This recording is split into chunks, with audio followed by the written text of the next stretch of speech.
Wile E, Coyote vs Tom Cat is out, and in case you haven't seen my reaction, or you did but couldn't hear a single word I said because God himself has decided to routinely smite like half of anything I try to do with audio balancing issues, this video will give you my full thoughts on the episode, something I have written with a question mark in my script because I'm kind of an idiot. So going in, this as of now was the only matchup the entire season where I really didn't have any basic idea of who would win. I was pretty certain that Kratos, Shigaraki, Doomslayer, and Deku were going to sweep, unsure on Simone vs Kyle, but leaning to Simone, and surprised by Spawn's win that I'm not totally sold on, but my personality isn't built on whether I agree or disagree with versus debate results or not. But with this one, I knew that Tom had some scaling from a gacha game that would allow him to maybe keep up in stats. I knew Wile E had some kind of anti-toon thing.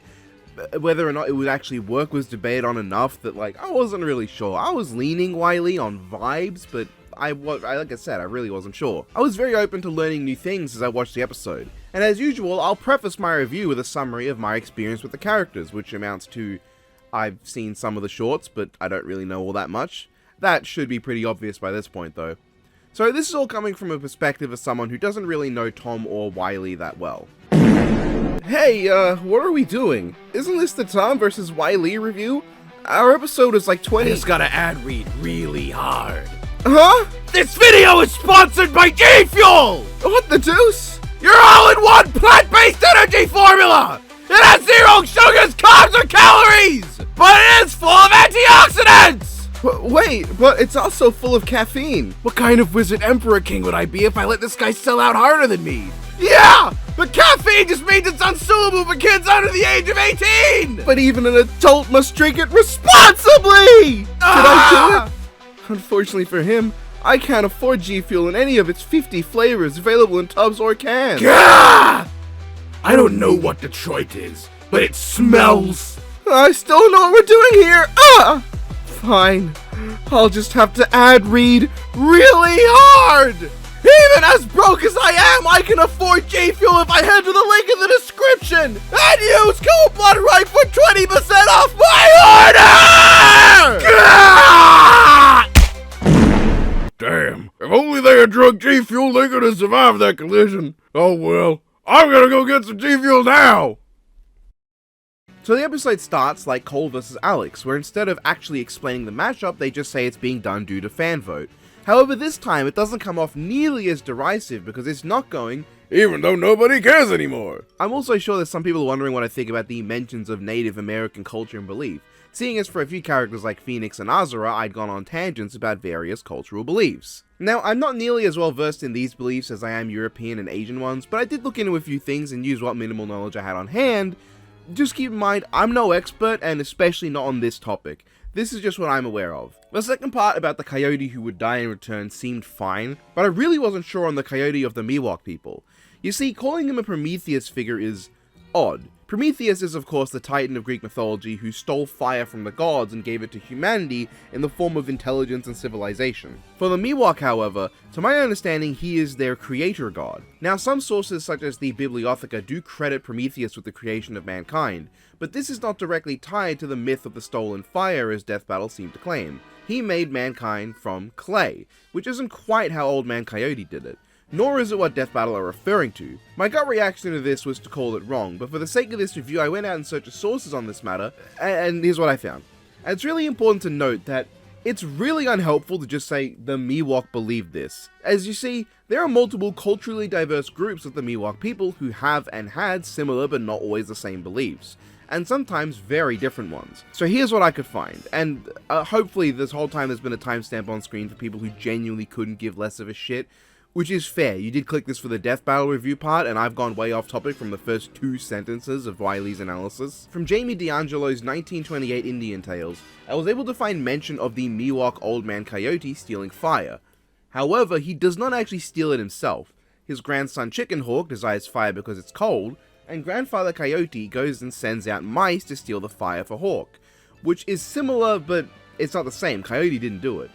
Earlier than this, however, I found the 1910 book Dawn of the World by C. Hart Merriam, which lists several stories from different tribes and is a book I'd love to own someday because I'm really curious. The first story I read was that of the northern Miwok, who lived in the now California region across locations such as the Sacramento and Jean Joaquin Valley, maybe. This story, however, describes how Tololelo, the mouse, steals fire after Olachu, the coyote man, fails. He takes the fire and uses it to light up the world. I assume this is representative of their belief in how the sun was created, which also lines up with some of what I read later. He also hides the fire in his flute and takes it to the mountain people so that they may have fire to cook their food and keep warm. The second story is that of the Miwok who lived in the Tuolumne foothills. I hope I'm pronouncing these names right, but I'm really not sure. This one describes how the mouse, Lualui, stole the fire from the eagle and used his flute to help him. This story actually involves the coyote man, Osela, covering up the fire that was brought and nearly snuffing it out, and due to his greed, he was renamed Katawa. And this drove the people out, which is why the tribes came to exist. Then there's the stories of the Hulpumene tribe, the Miwok who once lived around the lower Sacramento River, told through the Huakueko. To my understanding, the coastal Miwok of Tamales Bay. In this version, the coyote Oletete sends the hummingbird to catch a spark of fire from the Hulukmiyumoko. I think that's wrong, and it is said that you can see the mark of fire under the chin of the hummingbird if you look closely. And that kind of brings that to a close. This is the best I could find for the Miwok beliefs across the board, and I'm sure there'd be more if I had more time to look into things. However, this does lead me to the conclusion that comparing Old Man Coyote of the various Miwok tribes to Prometheus doesn't really scan for me. Perhaps in how they created man, sure, but in terms of stealing the fire, for the coyote it seems to represent fire in a literal sense. The heat to cook food, the light to see what's around, as humanity had just been created. The world was blank, especially they needed a sun. For Prometheus, however, the fire is more allegorical for society and culture. So the bottom line is this, it doesn't really matter, I just wanted an excuse to look into this stuff and I had a lot of fun learning something new. If anyone actually is an expert in Native American beliefs, please tell me down below, because I really want to learn more. Tell me what sources there are, or tell me if I ended up saying anything that's just wrong. I don't want to spread misinformation, like that Zabanya incident in my fake gender video, sorry about that. My sources back me up, I just didn't know my sources were wrong. Oh, and also, what do you mean stole fire from the heavens? I didn't even know how to apply the word heaven here. Also, I'm pretty sure my research tells me that if Death Battle ever used a super fast mouse character like Mighty Mouse or Speedy Gonzalez, they need to bring up the Miwok mouse that stole fire due to being really fucking fast, because that guy's my goat. I didn't know super fast mouse was just an archetype that existed for that long. Anyway, moving along, I can't stress how one of the funniest jokes on a rewatch of this episode is this absurd wall of text that describes Wile E's species. It's really funny to imagine in-universe Wiz watching the show and thinking all of these are the species that Wile E is. I'm particularly fond of Deus ex ignoramus, God from the stupid. I also of course like them talking about the real coyotes and cats later in Tom's analysis. That's awesome. In general, Wile E's analysis is really fun.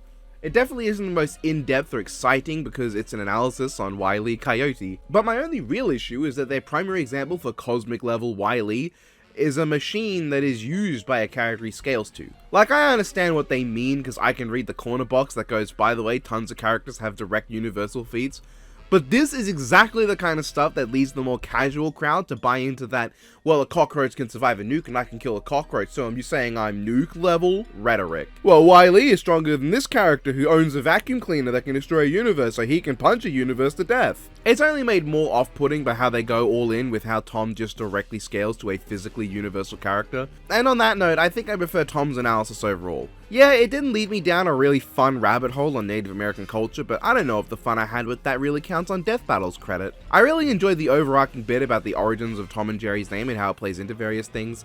Like, that's so full of character, and Boomstick looking something up in the middle of an analysis to break off scripts just so he can prove Wiz wrong is an extremely Season 2 kind of gag more than any recent year's jokes. And I love Season 2's comedy, so naturally I found this quite amusing. I also did get a laugh out of the Heavenly Puss joke, even if I'm told this is not the episode where the thing they says happens. And whole movement is just a funny ability to give someone. And I just think the way they address Tom and Jerry chase is really fun. Wiz breaking flow on purpose to go into the absurdly over-the-top gacha lore, then explaining why they're using it at the end, all with a really funny response from Boomstick. This analysis has some genuinely great line reads from Ben and Chad, it's definitely my preferred of the two. Boomstick's well-documented hate of cats I assume is just a joke though, because he very much does not have well-documented hate of cats. It's well established that actually Boomstick merely considers them inferior to dogs, without hating them. Get your lore together, Death Battle, jeez! Anyways, let's get to that fight. Well, fight isn't exactly right, is it? It's a bunch of strung together gags, wherein the two are just kinda trying to take each other out, as opposed to your standard fisticuffs. Yes, thank you. This is excellent. Exactly what I want. Something new, something fresh, something with a really long intro, which I actually quite like. Wile E vs. Tom is not a matchup that needs to tell a story, but they still went out of their way to give us an extended intro that really feels like it blends the two together, while also working in Tom's superior intellect to Wile E by having him just actually catch Jerry when Wile E absolutely fumbles. And this here is probably my favorite gag in the episode. I just think it's really funny to have a fucking species card show up for the concept of these two fighting. It is completely and utterly meaningless and pointless, and for that I love it. It genuinely gets the biggest laugh out of me on rewatch, and if they had continued using the fight graphic throughout the last few years, would have been a contender for funniest joke on the show in my opinion. That said, going into this review, I felt this would be one of the hardest episodes for me to actually analyze, seeing as it is really just an extended sequence of gags and jokes. Enjoyability is almost exclusively going to come from what you as the viewer enjoy in comedy. Someone who doesn't enjoy slapstick or absurdism probably wouldn't get much from this. And sure enough, not all the jokes really land for me. Like, I like the bit where the characters at the end talk via signs that needlessly change text. I didn't find the gag of Tom smacking Wile E with his own sign really that funny, and so it being the rule of 3 joke just didn't land for me. The boxing glove hitting Wile E from behind was alright, but not really a knee slapper. And I'm not sure whether or not all of Tom's lies leaving from a simple plane falling on him is meant to be a joke, but if it is, I didn't really find it funny. This is probably my least favorite part of the fight because, like, it's just there. Most of these gags feel right out of the kind of loony shit these two would get into, but the lives showing up is a very because the verses debated would one day where they are kind of bit that's here out of necessity to avoid a certain crowd. In my experience, which again is very limited with Tom and Jerry, the lives thing doesn't come up all that much, and you know, is it really so prominent that it would show up in a random crossover? And like, on one hand, I agree with the argument people made that it would be better if they were lost over the course of the fight as stuff happened. But on the other hand, I kind of feel like if they were lost over the course of the fight, it'd be an even bigger and more overarching version of the issue I just brought up. It would feel like something only here for the versus debating, but now multiple times in the episode. And it would feel like fight progression in the more traditional sense, while this episode really doesn't follow the standard formula of death battle. Maybe it would have worked if Wile E had used some kind of device to suck up Tom's soul, but Tom just pulls all the lives back into him unaffected to establish that they're there, while also making the gag of Tom just having fucking 9 lives in him to suck out, and the fact that he has 9 lives is what costs Wile E, like, what makes Wile E using this technology not work? I don't know. Maybe when the house wall drops on him, all of his lives get blasted out of his body at once and they all go flying. That would be funny. I don't know. I'm not sure how you would fix this, because if this wasn't here, I know people would just complain about how they didn't address the 9 lies because they didn't watch the conclusion or analysis. And now that it is here, people are complaining that it's kind of just weird. I don't know. I think maybe if the plane was just bigger, like, it was just so huge that it's like, oh, it just hit him so hard they all came out, then it would be like, yeah, funny. But it's not a huge deal, though. It took me out of the fight for a moment, but that's really all it did. On the positive side, the actual joke of the plane falling on Tom was genuinely funny. The obvious joke everyone saw of the box landing on Wile E instead of Tom is like, yeah, that's good, but I saw it coming. But then this happens immediately after. Like, you're not done probably not laughing, but giving a small smile, and then the real punchline hits. That's funny. Why am I deciphering this joke?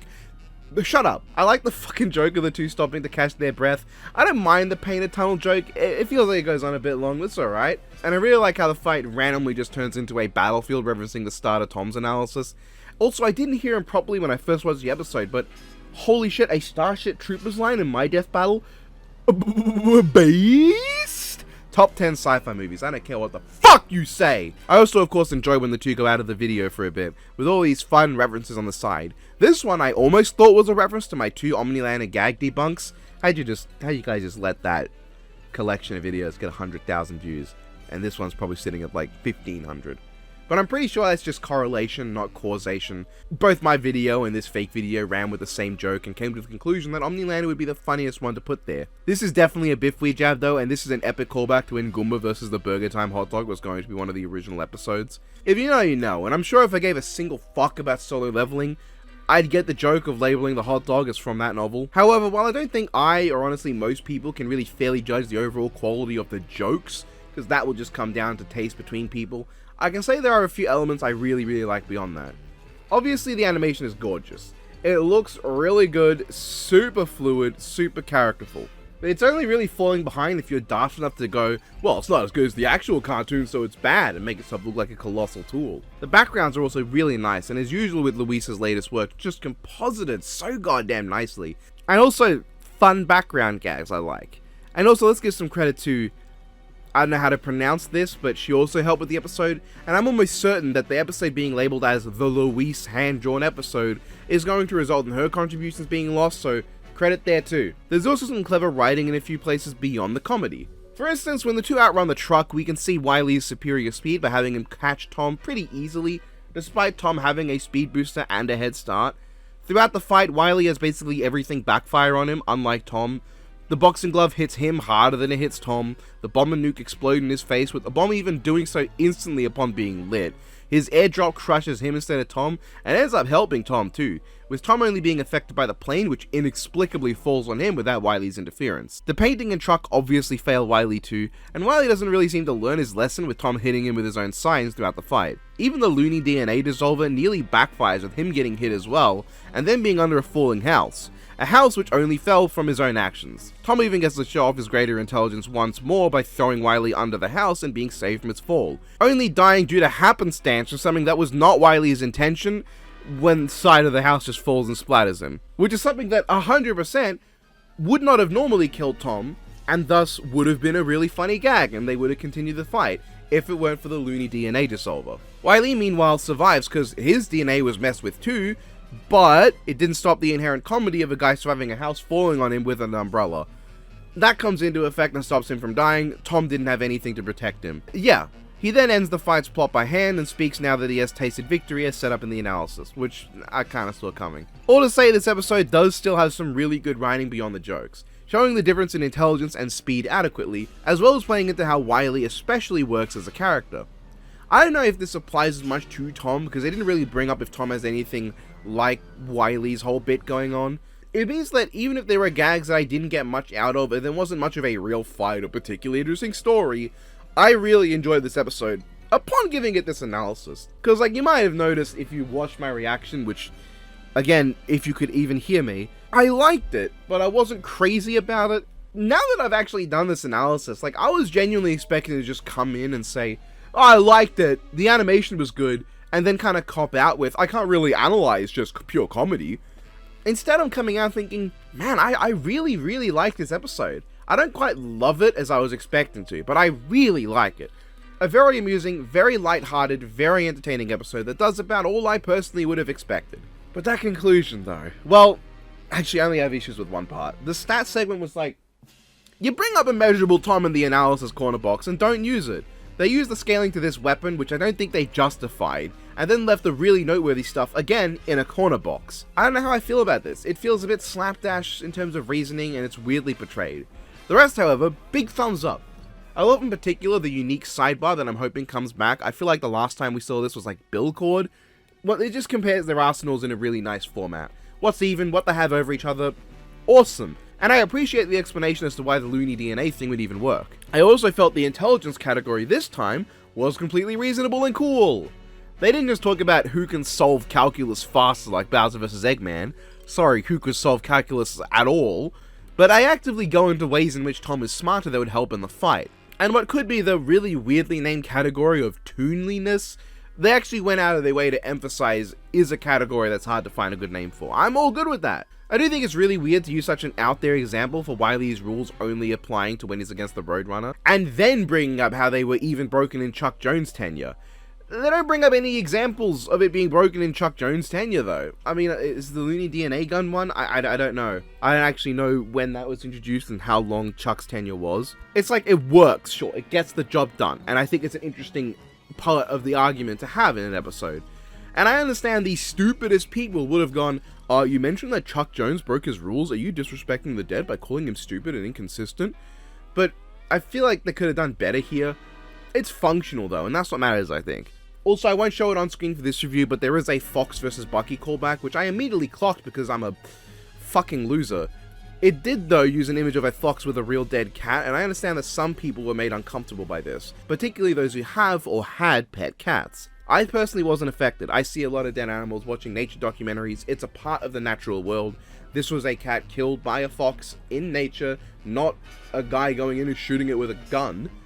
But I think this could have been left out, just given that could be a really personal thing. Let's review this review quickly. We have a very solid Wile E Coyote analysis, a really damn good Tom Cat analysis, Who's Spike Bulldog, a very well done fight even ignoring the inherent subjectiveness of comedy, and a solid conclusion with only a few wrinkles. And they even went through without once mentioning the woeful Dr. Applecheek. Yeah, I can safely say I really like this episode. It's a fantastic break from the norm as well. Being as it is somehow the only fight of the season so far to not try and be some crazy anime brawl of any kind. Look at that, we got something that's not, as I said, just a big anime fight with varying levels of scale. Now give me a solid and grounded street tier fight and we're all set. This is not what I meant! Yeah, I'm not really looking forward to Deku vs. Spider-Man. I mean, I am in the sense that I like Izuku and I like Miles. I have faith in Death Battle to make an episode with even a matchup I don't like good. I just have no particular interest. I don't know, it is what it is. You can check the reaction to get Donathan's lengthy tirade on why he is unhappy, and then grumble at him for being a big mean cloud, and then he'll rain on your parade and blast you with lightning or something, I don't know. Some kind of feat that you can scale. I'm happy to end it off here. I like this episode, and that's what counts. Was it worth the wait? Hell yeah. And that was that review. Hope you liked it. I never really know what to say for these kind of things, because it's always just like, yeah, I hope you liked it, I hope you enjoyed. Hey, you see these two things bouncing down at the bottom? These are called Corys. Pretty soon I'm going to be doing an art thing where you just give me a couple bucks and I'll draw you a Cory of any character you want. So keep an eye out for that. I'll do a community post, I'll post on my Blue Sky. You can check my Blue Sky in the description of my community post by subscribing to the channel.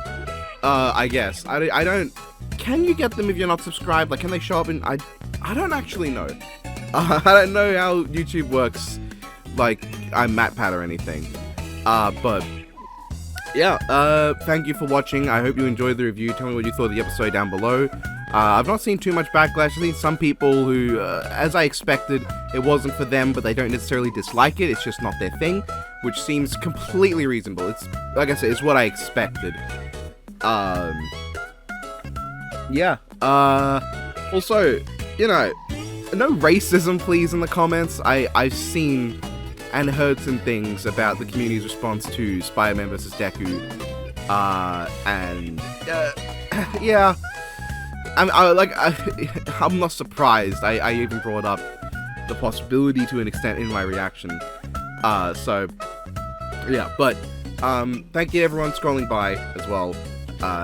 As always, it really helps. So yeah, I'm gonna just go and... So, scatterbrain me, figure it out. Okay, yeah, everyone support my Patreon, you can too, link in the description. And if you do, you'll have access to my patron-only Discord, where you may get, a Discord. Where you can, talk to me and shit. But also post stupid things for me to read out at the end of my video. So let's get to that. Let's get immediately to that. I actually don't, I don't feel like reading this one out, but I just want to put this up here because I did think it's Nem SS Blood Ride. Super Aussie. God. I don't get it. Why won't he just go through the tunnel? Hold on just a moment. Who built a house all the way up there? Don't you fuck off! Oh, thank you for answering my question of who Spike Bulldog is. That really helps. So, according to my good pal Biffweed, apparently Spike is a guard dog. His job is to guard the house. I didn't know that. Thank you so much. Big help. Can I try raising you up? Sure, lol. You fart! Shit! We are not the same! I like turned into Broly in the middle of that. If you're poor, just buy money.